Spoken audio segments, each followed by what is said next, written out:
The closure of UNRWA's operations in Israel marks the beginning of a new chapter, one focused on dignity, security, and progress.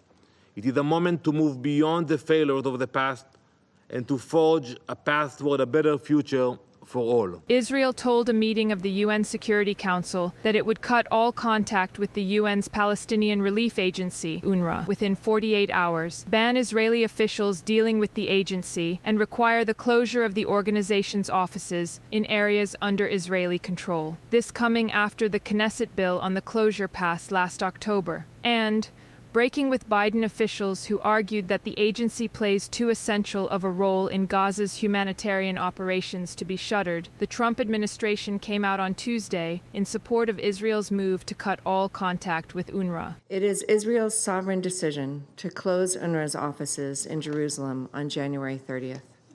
The United States supports the implementation of this decision. Washington also raising accusations that hostages taken by Hamas in its deadly October 7th attacks on Israel were kept in UNRWA facilities.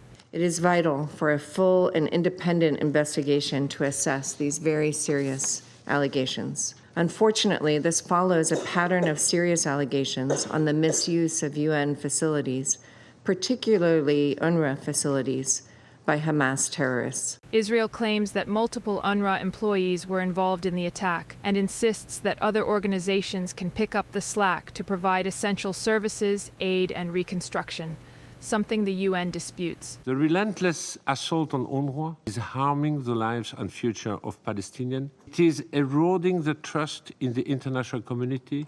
Implementing the legislations makes a mockery of international law and imposes massive constraints on UNRWA's operation.